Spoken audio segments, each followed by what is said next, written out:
Welcome to episode 5 of the Growing Our Future in Weakley County Schools podcast, a production of Weakley County Schools in partnership with Forever Communications. I'm Erica Moore, your host and Director of Communications. Today's episode is titled From the Classroom to the County, and it's a little different from our usual format.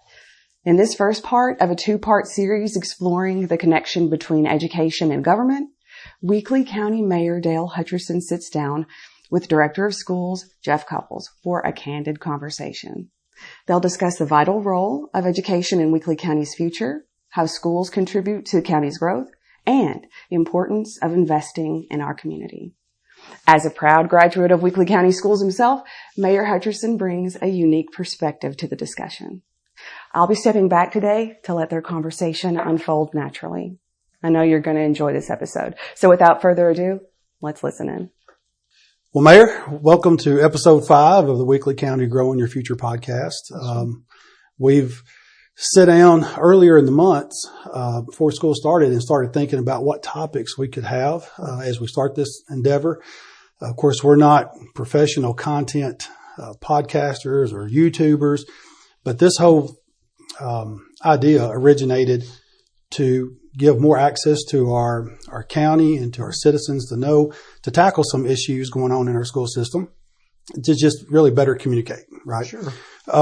So when we came up with that list, one of the topics that we wanted to get in was we knew a mayor election and race was coming up, and we wanted to get the new mayor in. And of course, August has come and gone, and here we are. So congratulations Thank you. On the victory. And really, we just want to get into your thoughts on education in the county, as far as your position.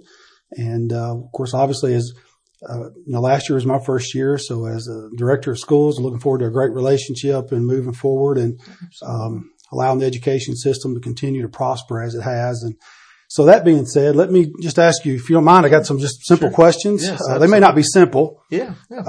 But the first question would be, as mayor of Weakley County, what education topics are important to you? Like your platform. Sure. Because I know in the mayor forum, there was a lot of questions on education that made the list. So, and you spoke on probably some of these, but what's your personal goals as far as maybe education in Weakley County? Sure. Okay. So I think there's several. And first, I'd like to tell you thank you so much for having me. Oh, this is great. Appreciate you being here.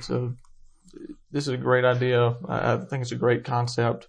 And one of the things we thrive on, not only in government, but even with the school board and where you sit, is transparency for our people. Right. I know that's paramount to you in our discussions that we've had, and that's certainly paramount to me. And I want our people in Weakley County to know that they have officials in place that care about that and want to keep them informed. So thank you for doing this. Now, in terms of answering your question, obviously, based on that forum, I'm a huge proponent of education, and in particular in Weakley County, a huge proponent of our public education system. Right. We're uniquely situated in Weakley County.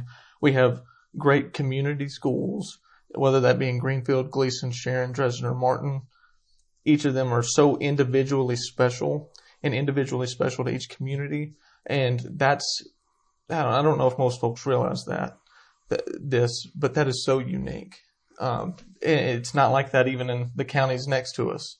It's not. Just kind of jumping on that point there. When I go to conferences and we're looking for best practices, it's always apples and oranges because our school system in our county structured. I mean, we're one big system, yes, but we believe in those community schools. So it creates a little different structure when you're trying to see what other school districts are doing. Right. And for us, I think the other unique aspect of it is, we have great student-to-teacher ratios here. Right. That's you're not going to find that in any of the counties surrounding us. I don't think. Right. Not the way we have it. Right. So one of my goals to kind of go back and answer your first question is make sure that we can retain that here in Weakley County, honestly forever. I think it's one of the best things about us and one of the most attractive things about Weakley County when it comes to folks wanting to settle down here, raise their families here. They know that they're going to have a school system in place where their child will be not only educated but protected and looked after, probably on a full spectrum view, not only on their education but also from a safety standpoint. I'd like to think from a community standpoint as well, because here you not only see your teacher at school, but you go and you see them at the supermarket, you see them at a restaurant, you see them at ball games, and that's special. Right. And going back to your point about our student-teacher ratio, we fund our schools at 1 to 19. That's how we set our budget up. So again, for those who listen or watch, we take the number of students, we divide that by 19, and that's how we allot teacher, gen ed teacher allotments. Now there may be specials or special education teachers that grow above that we have to have, or sometimes laws and positions may, add to that, but generally, and that's such a great point, because as just from a relationship standpoint, when you're 1 versus 35, which is a max number, at least for the upper grades, when you get on down to 25 or 25 as a captain or a CTE, yes, we want to be budget conscious. Yes. But if you want to be an effective educator, you got to be relationship conscious. Right. And I think, when you look at numbers on a spreadsheet, students can never be just numbers, right? So part of our school system's philosophy is we want to try to recruit and put the best teacher in that classroom that we possibly can, because that's the difference maker. Sure. Any study you look at, meta-analysis after meta-analysis, thousands and thousands of studies, the teacher makes the difference. Yes. Other than the student willing to do their part, obviously. Sure. So, going back to retaining and keeping that, I'm glad to hear you say that, because that is a big difference.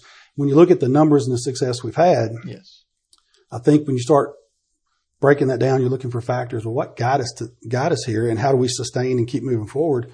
I think that ratio is a big part of that. No doubt about it. And what that also does, I would imagine from a teacher's standpoint, is it improves their quality of life drastically. Yes. When they're able to, they know what they're getting themselves into when they come into Weakley County, which is small classroom atmospheres, right, which is so special. And for me, I think about, I do think about it from a budgetary standpoint, but I also think about it I try to put myself in your shoes. How do you make the lives of your teachers better?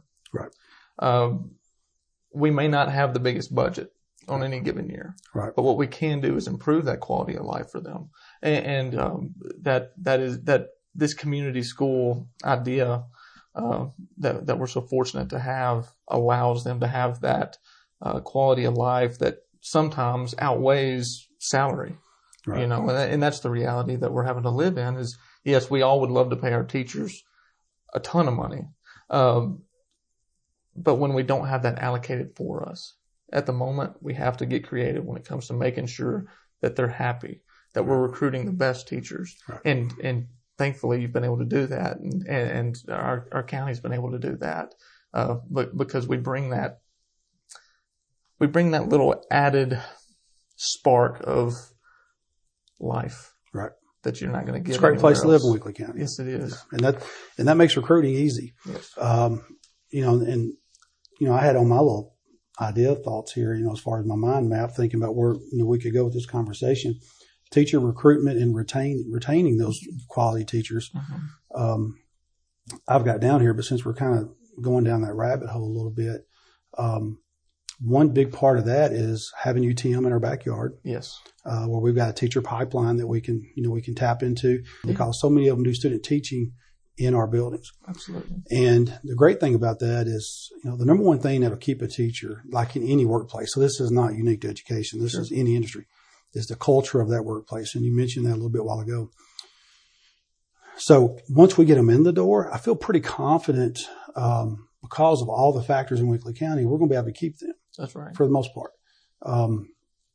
Again, it's the recruitment piece, because again, the kid come out of college thinking about bank account and my first salary, and they're looking at numbers, when you sit down and do an interview and you talk about benefits and salary, to that younger college student exiting out, that's a little bit more important. But now the veteran who's been around at a few places, and they may have been in a few schools, practicing their craft, they may realize, $2,000, $3,000 difference is not a big deal. Sure. If you enjoy where you are.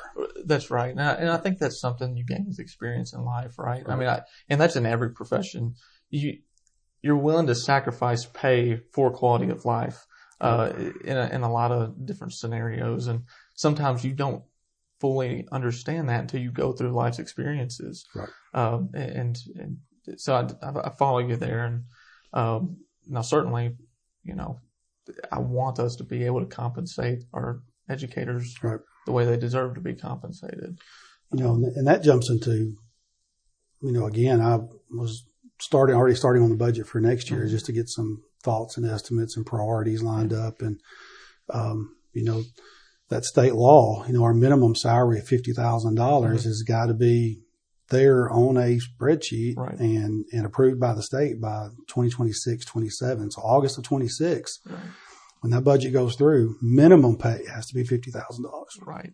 Which is great. Sure. I'm glad to see we're finally putting a priority on that. But, the other caveat to that is just talking with other districts. They're already making plans to jump above that. Yeah. So one thing, I guess, moving forward as far as a goal for our school system, and hopefully, county as a whole, as we go through the budgetary process, is if we achieve the goal that the state's put out there, all we've really done is secured last place. Sure. In terms of teacher salary. Yeah. Right. And that's where we started when this law got passed. Our starting salary was $40,000, which was last place in the state. Right. And that was kind of like in the NFL as a former football coach in the NFL, it's kind of league minimum was $40,000. Sure. So now it's jumping to 50. So that's putting a burden on both our local government. Cause what a lot of people don't realize unless they've come to our board meetings and county commission meetings is that law is only paying the first, teachers in their first year. So it's only the salary steps that are under 50,000. So when we're going back to maintaining that 1-to-19 ratio you mentioned and that quality of life as a teacher in terms of how many students you have, and it's still going to come back around to local government, which is really the part one of this episode is to talk about, some of those issues and get it out there. Because specifically 60% of our teachers are veterans, which means, and by veteran, I'm defining that as 10 years of experience and above, based on how that law reads on our salary schedule. So really 60% of our teachers don't get a raise from the state.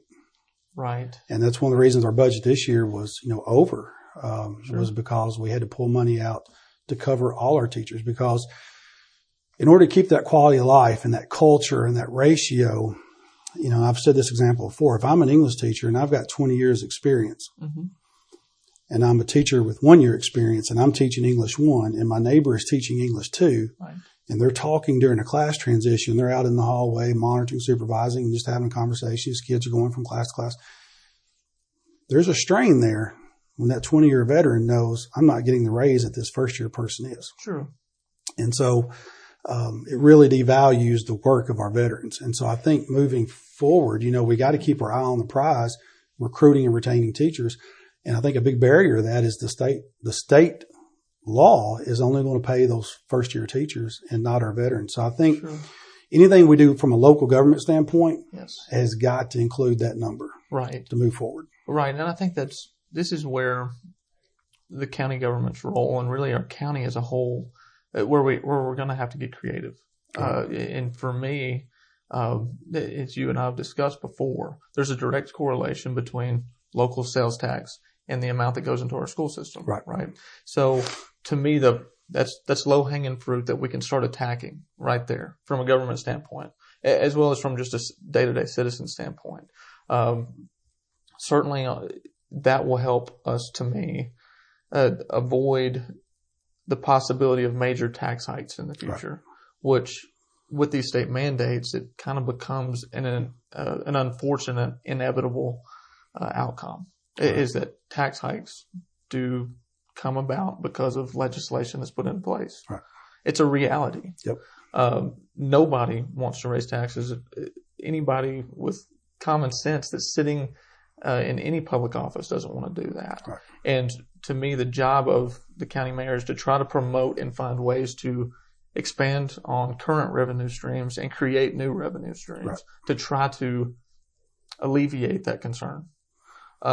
So the one that I see, again, that's most instant is encourage folks to shop local. And not only that, I think our businesses, I certainly hope they'll do this, is advertise outside of the county to bring in outside money. Right. Because that's a huge component.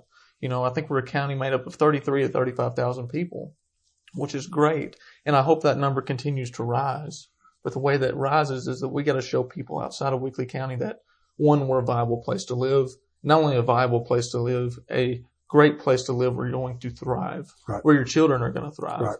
And then also, we have amenities. We have retail space. We have big business coming in. That's where we're going to hopefully bridge that gap between state mandated salaries and making sure that our veteran teachers are also compensated appropriately. Right. That's something I'm trying to attack right now every day. And I believe our county commission as a whole is trying to attack that every day when it comes to figuring out how to be creative and meet the minimum standards that the state has put into place, right. Which is, it's no easy task, as you know. Right. But it is something that the people elected us to try to figure out. Right. And if I'm not pursuing that every day, I'm not doing my job. 100%. And first thing I would say to that is, my perspective on that is I don't want to meet the minimum standard. I want to exceed the minimum standard. Yes. So if the minimum's 50, if I've got a teacher sitting on this side of our table today and I'm interviewing that person, sure, and we get to that part of the interview where we do talk numbers, and them coming on board with us, if in their mind they've got a number from O'Brien County or Henry County or Gibson County and that number is higher, again, particularly if they're a new person looking for a job, that puts us behind the 8 ball. Sure. Now you get into travel expenses. What's the gas stations have on the sign out in front? All those things. Yeah. I even point out when I interview is like, hey, let's talk about all these factors. And, are you really going to earn more if you take that job? Sure.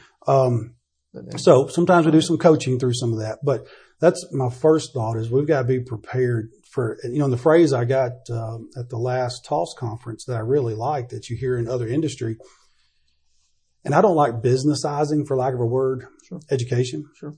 But, teachers now are going for what is the term that's becoming popular is market value. Sure. What's market value? The law says we're going to 50, but if a neighboring county says we're going to pay 56 to get the best and brightest for our students because we want to win. I mean, point blank, we want to win in the classroom for that community, those citizens. That becomes, it just becomes a large headline that I think we have to be aware of out there. It's not even about the minimum anymore. It's about what's market value. And, most, when you're talking about salaries, most of our positions, not just on the education side, but on the local side, from what I've heard through going through 2 budget cycles now, they are below a lot of our neighbors. Not in every category maybe, but, as a generality or as a trend, I think that's a fact that we can state. Now, the other thing, going back to where our taxes come from, you nailed it. We don't have to just think property tax, but generally because education is so important to a community, even from an economic development point, which I do want to get into a little bit later, is your property tax adds consistency and reliability to your budget from a school standpoint. Sure. Whereas the push has been, some laws passed and, not just recently, but a few years back when we started getting more sales tax. Yes. A lot of school districts have shifted from property tax to sales tax. So like right now, we get a little over $3 million that comes in from local government on property, and we get over $5 million on sales tax. Sure. So the majority of our local funding is sales tax. Right. Well, in a poor economy, that puts us on shifting sand as opposed to building on the rock. So part of that, I think is something I'd like to see, local government think about too, is like, again, it may not necessarily be property tax, but how do we get a consistent to where you don't have the anxiety of what's the economy doing and is it going to sink our budget? Right. Because again, if I have to lay off employees for the school system, that's not good for the economy, and it just has a trickle-down domino effect to that. No doubt about it. So tax base and where that revenue comes from, I think, is a great point. And then it's even to the point, my mom lives in Jackson. When she comes up to see the grandkids or see us or watch a ball game or a school event, she's like, well, I'm going to stop at Walmart in Milan when I'm coming through, and I'm going to pick up this or that. No, Mom. you're going to come on to Martin. Yes. You're going to go to Walmart and Martin. That's And right. she was like, why? And I go, sales tax. Yes. If you really care about your kids, No doubt. you're going to shop in Martin, not Milan. Oh, yeah. And she's like, okay. Yeah. So every time she just bypasses and comes straight here. You Sure. know? So shopping local is a big piece. It is. And everything from a paper clip to a car. That's right. That sales tax revenue really has a direct effect on you especially. 100%.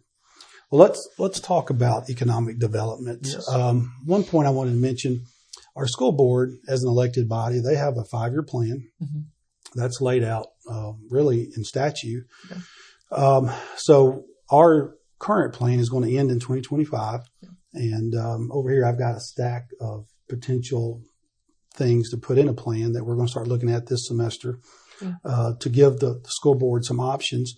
Again, going back to the phrase informed decision for the next 25 to 2030 for Weakley County Schools, the next 5 years.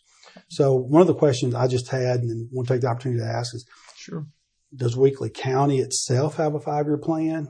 And if so, how do we align those so we're all swimming in the same direction? So not at the moment. Okay. And that's something that we have to improve upon. To me, one of my missions is to develop a 5-year plan, really in various areas, but especially from a budget standpoint. Right.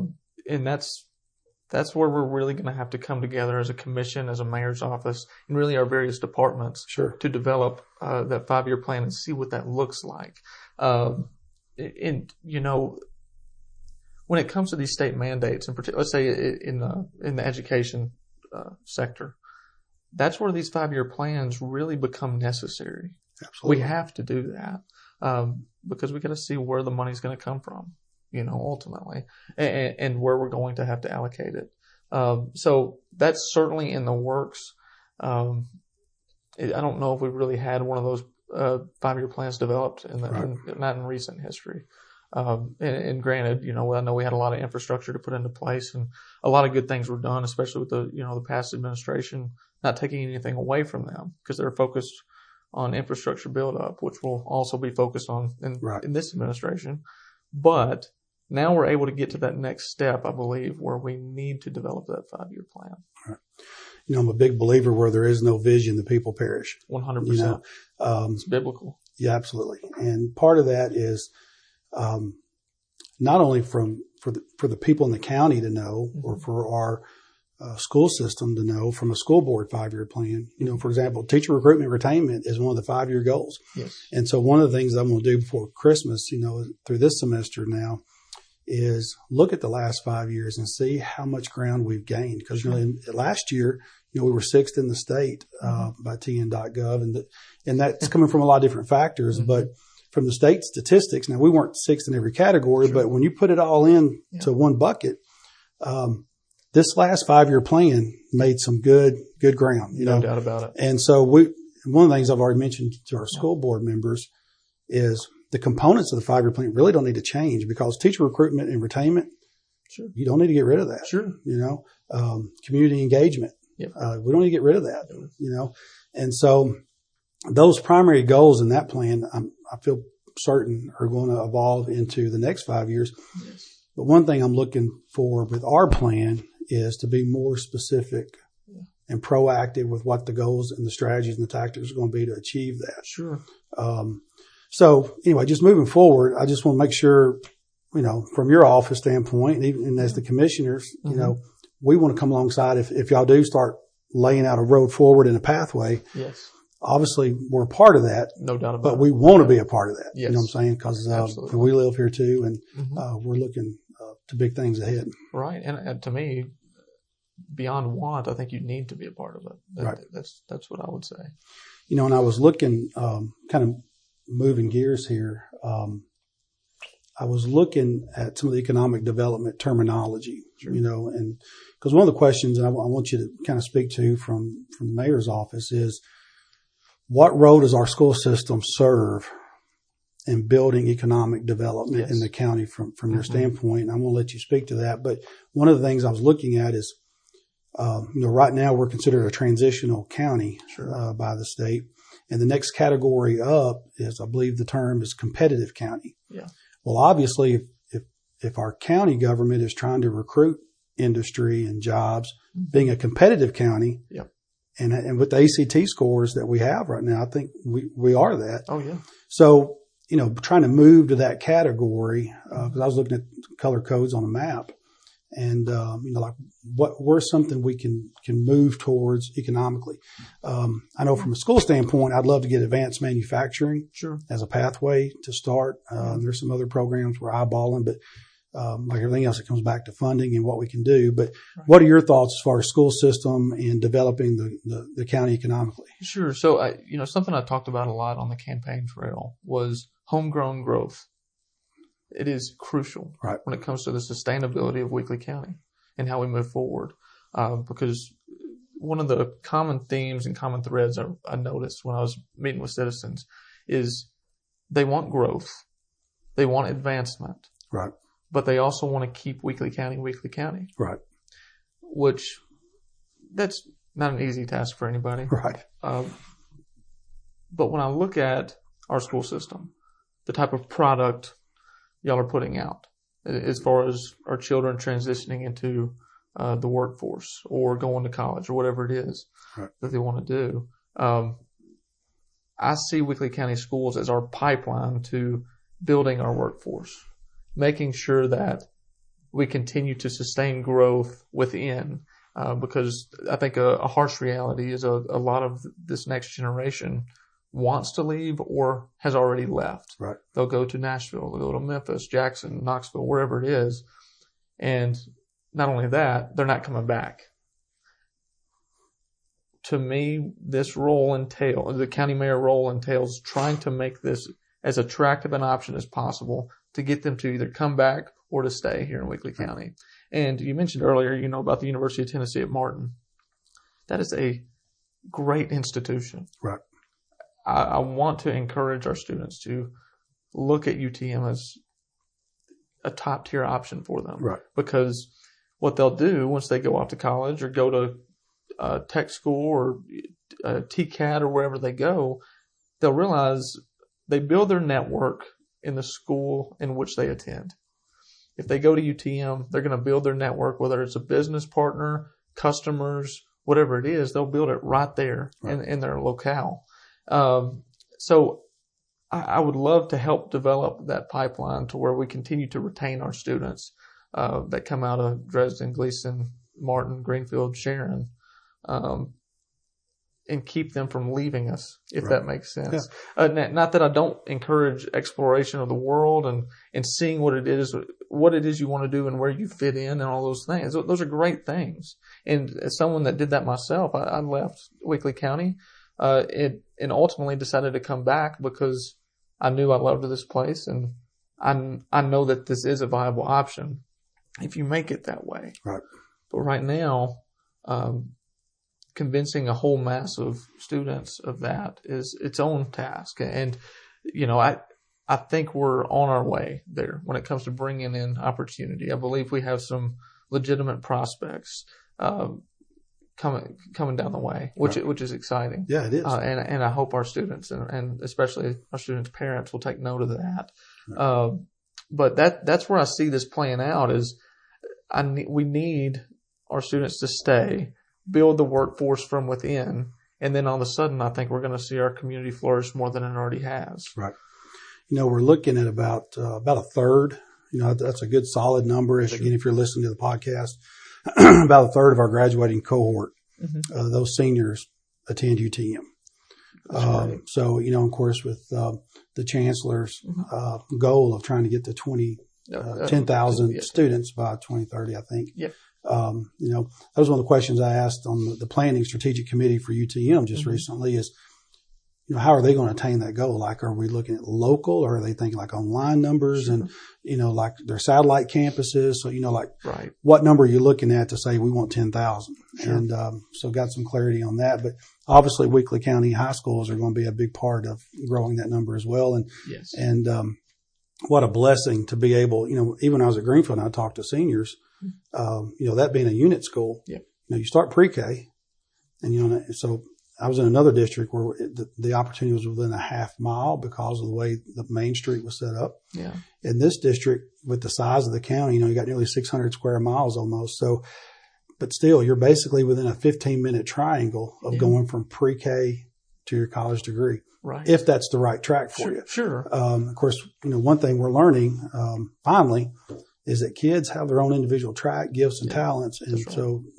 no child left behind, it was a term we used for so long with federal legislation, is that it doesn't mean college. Right. And TCAT, with the state emphasis with TCAT, that's really helped us. No doubt. But let's go back and touch on something you mentioned about you coming back. Yes. We're looking at portrait of a graduate, something we did some research on and got some input. And our big 5 that came out of those surveys, we want our seniors to be able to, when they graduate, as they go through Weakley County Schools, regardless of the community, take ownership when they graduate. Mm-hmm. It's my fault. It's my responsibility. It's my education. It's my life. Right. Take ownership. We want them to think critically, right? And not just, what am I going to do today? But honestly, be a problem solver. Sure. And a lot of the STEM curriculum that we've got in our schools now is putting that problem solving process in front of them. Right. Maybe coding a robot, maybe building a structure from an engineering perspective, but it's still thinking critically about how to solve a problem and improve a product or a solution. Yeah. We want to communicate effectively. Yep. We want them to be able to come onto a podcast and have a conversation at some point, or do a presentation in class, or interview well so they land the job. For sure. Yep. We want to be resilient. Yep. Because you and I both know, life's going to come at you pretty hard, and you better be ready to bounce back and counterpunch. Mm-hmm. And so we want our students to be resilient. And a lot of the data is showing now, since COVID, we've lost a little bit of that. Sure. So, for lack of a better phrase, building a tougher student to be able to lead and grow their families and in their communities, and then be respectful. Make eye contact, shake hands, and stand up. Open the car door for a lady. Do the things, and some people might say that's traditional or chivalry or whatever, but at the very least, going back to the simple concept, you got 2 ears and one mouth. Be respectful with authority, with your family, and just in your general relationships. So those were the 5 big categories that our stakeholders said when they walk across that stage and they shake the hand, they get that diploma. The diploma says they got 22 credits. Right. But what else are they walking off the stage with, right? Sure. So I say all that to say you're a great example of these 5 things, and you're homegrown. You said, kind of alluded to that, and you've come back and put roots. You ran for mayor. So what advice do you have out there for the people who watch and listen to our students to come back and reinvest in Weakley County? Sure. One, I think those 5 tenets are great when it comes to the portrait of a Weakley County graduate. That's a great thing. One of the things you mentioned that is so important, and this is, to me, one of the biggest pieces of value that we have here in Weakley County. It's the intangibles. Right. Yes, you're going to come out, you're going to have your transcript. Hopefully you have great grades, or, sufficient grades to get you where you want to go. Right. And that is important. Academia has its place, and it's great for critical thinking, learning how to structure time management, those type things. But what I feel like, for me personally, and I think a lot of folks I went to school with in Dresden, and all the folks I played sports against in all the other schools here, is that the people skills that you're able to gain in Weakley County are second to none. The beautiful thing about our public school system here is you get exposed to all walks of life. You really do. Right. And that's a unique thing for rural America, in my opinion, because we get to see it as living examples of people that grew up in rural America. It's not necessarily what mainstream media says it is, obviously. Right. And I will forever be an advocate for that, not a passionate advocate for that, because I know what rural America consists of. And that's great people with great values that want to work together hand in hand for the advancement of their community. You gain those skills in schools like Weakley County Schools. Right. You really do. You don't gain that necessarily in big cities. So much more isolation. It is. Right. And time again, if you look at the results of what Weakley County Schools has produced over the past 5 to 10 decades, Weakley County students go on to be leaders in whatever industry it is that they choose to pursue. They go on to be well-respected members of society that raise great families that produce more well-respected members of society. Right. And whether you come from low socioeconomic class or high socioeconomic class, it doesn't matter in Weakley County because you go in the same classroom with everyone else. And, I've had a chance to speak with multiple schools the past few weeks and their career classes, things like that. And one of the things I try to make sure that they know and that's instilled in them, if they remember nothing else, remember this. You're not better than anyone else. But most importantly, nobody's better than you. Right. And you get the opportunity to expand on that in each of our community schools. And with that opportunity, you go out into the world and you're almost like this unique being when you go to a university or when you go to your tech school or when you go into the workforce even. Right. You're this unique person that can get along with everybody. You know how to utilize teamwork and advance whatever it is that you're doing for the better. Right. And that's I couldn't be more passionate about that. And if no one's told these kids, and I know that they are told this in their schools by the teachers, the principals, whatever it is, you can do whatever it is you want to do from the halls of Gleason, Greenfield, Sharon, Martin, or Dresden. Amen. Yep. That's the truth. Yep. Whether you want to be an NFL GM, the President of the United States, or right. your local plumber and electrician, right. You can do it. We need all those things. Yes, we do. And that's the thing. Find your pathway. Yes. Is a big part of what we're going after. And that's, one thing I say that's really encouraged me and last few years, at the end of the year, we have a Val Sal luncheon for the valedictorians and salutatorians to come over and, we have lunch and they get to bring their teacher as a guest. It's just a really great event. First few years, it's, they stand up and have the opportunity to share with the crowd. This is where I'm going. This is what I want to do. And you're right. It was always, Weakley County was never in those answers. This past year, about half when they stood up, wanted to do something here. Yeah. And that was so encouraging because, again, in every other industry, if you're making something, building something, designing something, you see the finished product. Yes. And I think that's the part that a lot of teachers get burned out on is a lot of times they don't get to see their finished product until they're 35 years old and they've got kids in the back seat. And like I was one time, I was pumping gas at a Shell station. This man kept looking around. I thought I was about to get mugged, right? So I started getting a little bit more defensive in my posture. Like, what's this guy checking me out for? Yeah. Big guy. Yeah. And then finally he steps up onto the little curb there where the gas pumps are and says, "Are you Coach Cupples?" And I said, "Yes, sir." And he goes, "Well, I'm so-and-so. I had you for American history. I just got out of the military, married, got kids, and now I'm going back to get a degree so I can teach history because I love the class so much." And I still remember that day because for me, that was a finished product coming off the line that, I helped contribite to that in some way, form, or fashion. Oh, it's so special. Yeah. That's right. And, for me, I'll always speak on this just because this is my background. I'm a man of faith. I believe in God. I believe that He created each of us for a unique purpose, gave us unique gifts, and there's no exception to that. He gave each person unique gifts. Figuring that out is the battle, right? And I think here in Weakley County, you can figure that out because you'll have the people surrounding you to help you get there.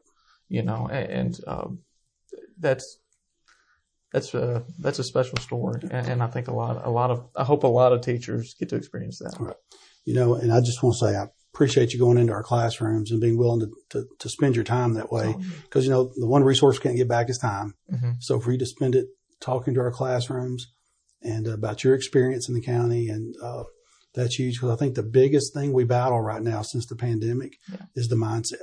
Yes. That negative mindset. I've got to be this because my parents or my grandparents were this, or, I'm no good, and I don't have any self-value.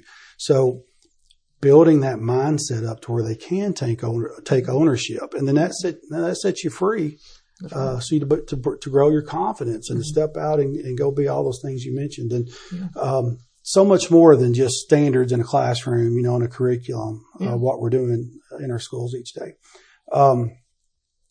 Well, I think we've hit most of the topics, and I know we're running, we're trying to stay within a time frame just for the viewership. Is there anything else you'd like to just bring up? Part one of this series as far as government and education? Sure. I think that, and I hope this is a good lead in for, your part two.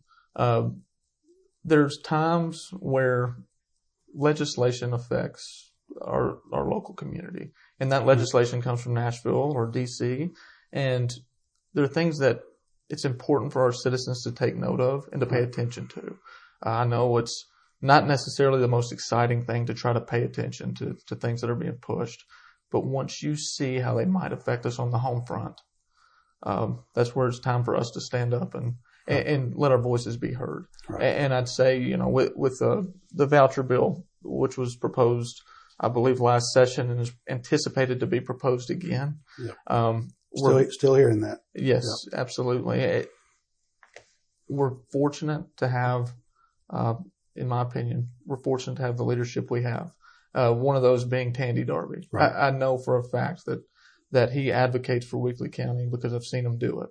And certainly I hope that the folks know that I'm in that same camp. I will stand up and advocate when it's time for the county mayor to stand up and advocate to show why we care about our public school system and our community schools in Weakley County, and we don't want anything to ever come into our home and negatively affect that. And we're not perfect in any way, form, or fashion. And, we have problems like every school system. But, Tandy said something that really stands out as far as how he positions himself on that particular bill and issue is my schools are strong. That's right. And so this is not good for them, and so again, that blanket approach of doing something that's going to harm strong schools, that's a problem. Right. And so we'll get into that a little bit more on the state level, but even at the local level, obviously I know where you stand on that, and I appreciate that solid footing that you've got. That's not good for Weakley County schools. Yes, as a taxpayer and as a parent, I don't want that money flowing out of our county. Absolutely. So again, looking forward to a great relationship and just appreciate what you've done already. Congratulations. I know you still, how are you doing as far as settling in now? I know I was drinking from a fire hose. I still am to some degree. Well, sure. Yeah, absolutely. It is, settling in nicely. Thankfully, our commissioners have been great. All of our officials have been great. As far as welcoming me in and kind of showing me the ropes when it comes to their different areas. And it is drinking out of a fire hose, certainly. But, the thing about the county mayor position is you have to take that 30,000 foot view and see the full spectrum of dealings that we have in the county. And for me, it's been eye-opening in a good way. So I know, when I take that view, I can see where are we thriving? Where do we need some help? And that's the phase I'm in right now, is figuring out where our problem areas are and then figuring out a plan to attack those problem areas. That's right. Well, I'm looking forward to doing that with you, and just exciting things ahead. I mean, we really are. We're in a good position. Now we just got to make decisions and plans to keep that going strong, both from a government side and education side. Yes, it's all one and the same. Yes, sir. That's absolutely. Right. Thank you for being on our podcast. Thank you for having me. All right. Thanks for joining us for this feature episode. A big thank you to Mayor Hutcherson for taking the time to be a part of today's conversation. This was part one of our two-part series exploring the connection between education and government. So be sure to stay tuned for part two when we welcome State Representative Tandy Derby onto the podcast. And remember, you can catch us on demand on Google Podcasts, on Apple, Spotify, or wherever you listen to your favorite podcast. And be sure to follow us to hear more meaningful discussions about education on the Growing Our Future in Weakley County Schools podcast.